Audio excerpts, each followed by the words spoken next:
Hello, I'm Ryan Jenkins, and in this video, I'd like to share one way to overcome generational and other types of bias.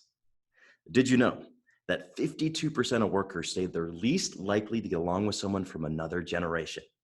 And unfortunately, that tension, that friction across generations is only intensifying as we move forward because 62% of Generation Z anticipate challenges working with baby boomers and Generation X, yet only 5% anticipate challenges working with millennials.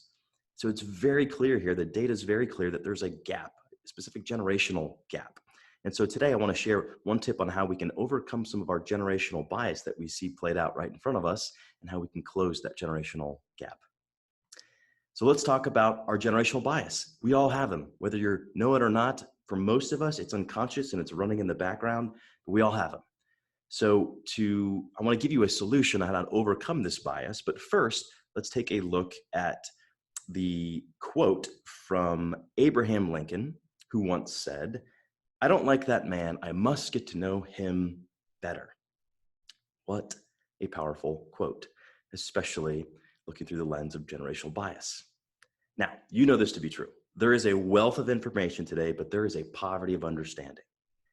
And in today's high flux, info inundated, and multi-generational world, it demands that we seek more understanding. Now, this is really hard for you and I to do. As humans, our brain loves to conserve energy, and thus it will jump to conclusions as quickly as it can.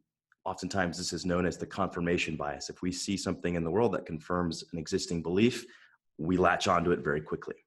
So you and I actually have to fight against our own human nature to remain more open-minded. And I think you would agree with me that today, now more than any other time in human history, we've got to remain more open. So if you don't like that view, that technology, that policy or generation, get to know it better. Especially as more and more of us are remote working and using different technology, there's a lot of tension, there's a lot of pushback that we're experiencing in ourselves. So we've got to get to know it better if we're going to overcome these biases. So here's the action item as it relates to overcoming bias. It's very simple. Be more curious and less certain. Be more curious and less certain. I think that'll serve you well. Well, I hope you found this insightful and useful. If you'd like to keep in touch, or if you have questions, or if you want to learn more about the live virtual events that I conduct with audiences all around the world, simply email me at ryan@ryan-jenkins.com. If you're interested in this content in being delivered in a digital course format, simply visit SyncLX.com, which stands for Sync Learning Experiences. Again, I hope that was helpful. Thanks for watching. We'll see you soon.